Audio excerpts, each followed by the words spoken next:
Being zazening is being this moment, being open as this moment, responding as this moment, these present moments appearing, being this moment disappearing. Zazening is spacious, broad, experiencing, allowing. Zazening is various states of being, states of body-mind, experiencing arising, experiencing appearing, experiencing passing. This experiencing and this responding to is experiencing. Arising, passing includes skillful responding. All sorts of circumstances are our life, those we want, those we do not want, those that are so-called easy, those that are so-called hard, those friendly, those hateful, those pleasant, those painful, those terrifying, and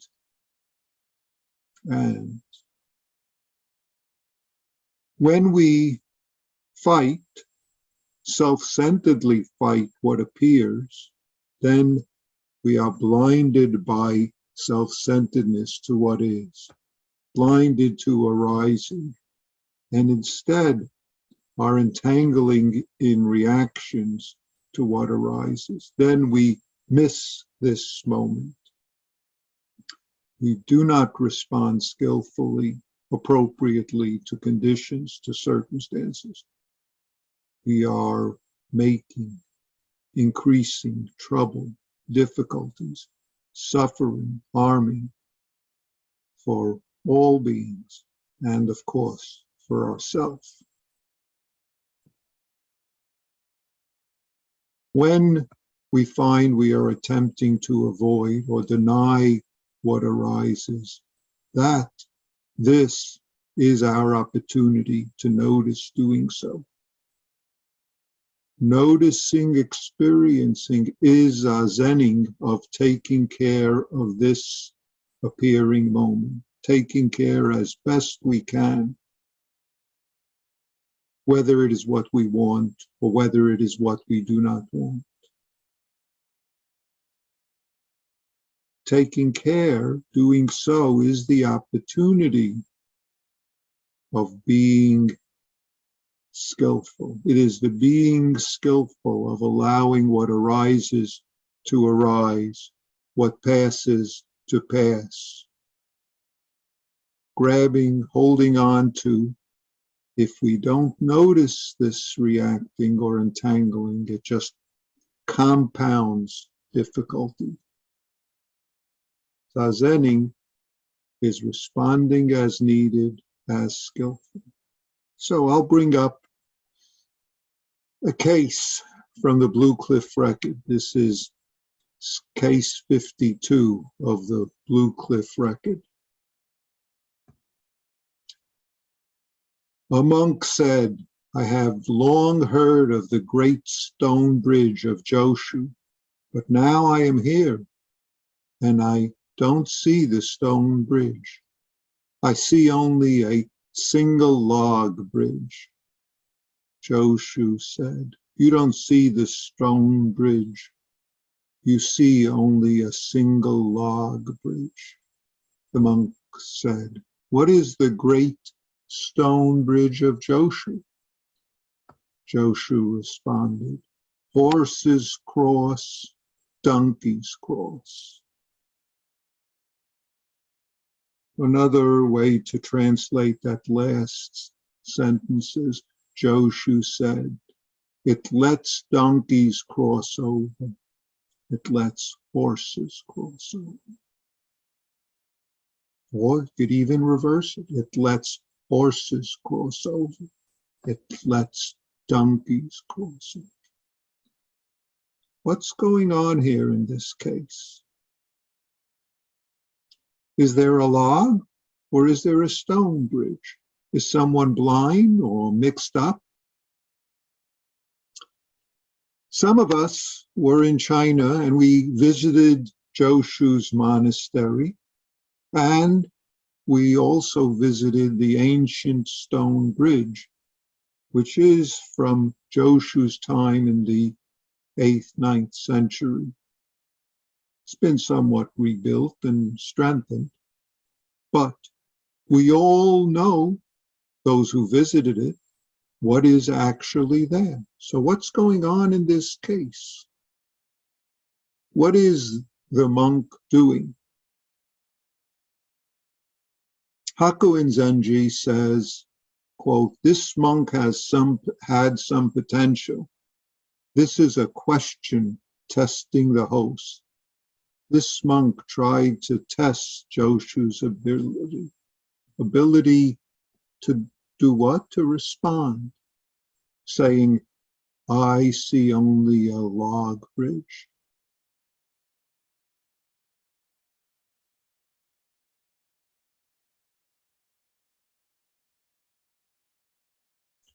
In a sense, Joshu's response is, all you can see with your eyes, I'd say it even more with your concepts, is a little log bridge. The stone bridge isn't visible to you. Now, of course, the stone bridge is there, and yet this this monk is testing Joshu and trying to, in a sense, push him with his own understanding, wanting to, you could say, diminish Joshu's authority by saying, oh, I only see a log bridge, or even more, I only see an old, broken down monk. At this time, Joshu was probably in his 90s or even hundreds. He didn't start teaching till his late 70s and early 80s. And he lived to the age of 120. So Tenkei Denson, another commentator, actually in our lineage, he says, when Joshu told the monk he only saw a log bridge, not the stone bridge, these were fishing words to hook the monk. In other words, to catch on the monk, because the monk was challenging Joshu, and Joshu turned this around. In a sense, the monk, Tenkei says, Joshu's saying, if you want to cross the stone bridge, go ahead. He's inviting the monk onto this moment, being right here. But the monk doesn't realize it. The monk is stuck there. When I worked this case with my Zumi Roshi emphasized, when we worked this case together in Doksan, he said there's a sharpness of Joshu. Whatever comes up is taken care of. King comes, king is handled. King is liberated by Joshu's word. He's saying, you donkey questioner, you ass questioner to the monk. You arrive and I take care of you too. See, this, if I add on, this blindness of the monk, this entangling in self. And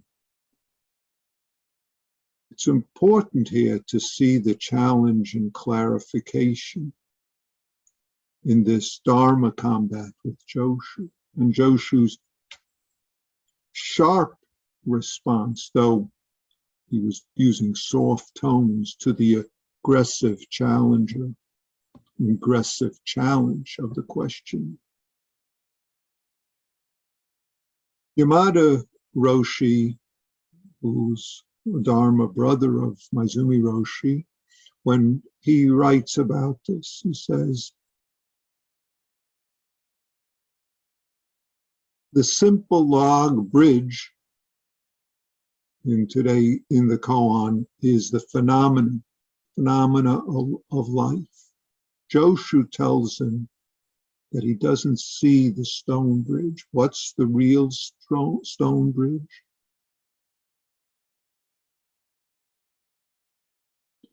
It's the essential world that is our life.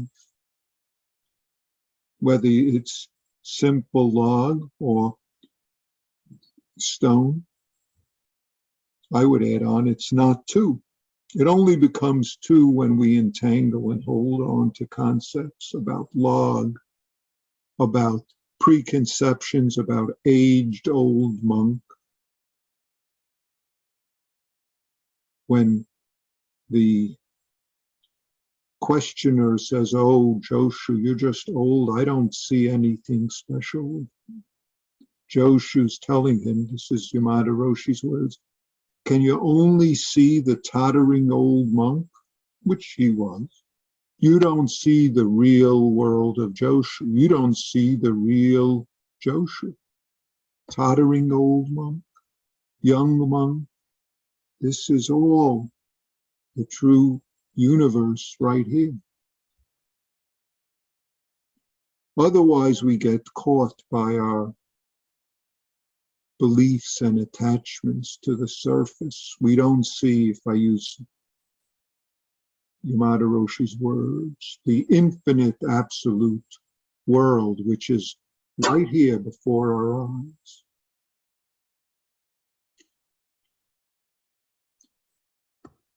Yasutani Roshi, who was one of Maizumi Roshi's teachers and also Yamada Roshi's teacher, says, in commenting on this case, when a little boy comes, Joshu responds to the little boy. When a monk comes, he responds in a manner befitting a monk. Sick person comes, he responds appropriately. Whatever the time, place, or occasion, he responds with correct and proper action. So, yes, I read. Joshu responds to what is here, what is so, as opposed to being caught up in all sorts of self-centered thoughts, dreams, our attachments that blind us.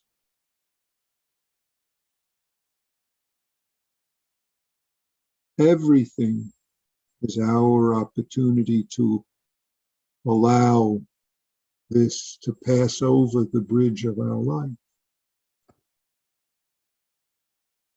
Joko has an interesting point that I want to bring up. Joko says, quote, a zendo is not a place for bliss and relaxation. It is a furnace room for the combustion of our delusions. What tools do we need to use? Only one. We all have heard of it, yet we use it very seldom. It's called attention. The truth of reality of our life is, unfortunately, we often do not attend. We would rather not attend, not experience, not be zazening this moment, but would rather complain, believe thoughts, believe emotions, get entangled, get angry, justify, grab onto, cling, brag, make plans, make all sorts of what ifs and all of that. See, attention is attention. It's this live fire of experiencing. Since Joko uses the metaphor, the phrase, furnace room for combustion of our delusions. The live fire of life is experiencing, is zazening. Life is experiencing. It's a verbing, if I make up a word. Responding is our life opportunity. Our zazening is responding skillfully and appropriately as we can. It's not some external guidepost, much less a judgment. If we look for and hold on to expectations of how we should be, others should be, the universe, or we try to create bliss or relaxation or any other particular state, then we are blinded by those dreams, beliefs, and we miss this moment. And thereby, unfortunately, we create trouble for ourselves, trouble for others. Whatever comes, that's the bridge, what we take care of. That's allowing it to pass over the bridge, taking care of everything. Whatever arrives, it's all taken care of. That's our zazen. That's our experiencing. That's our life opportunity. Take good care. Please take good care of your life. Thank you.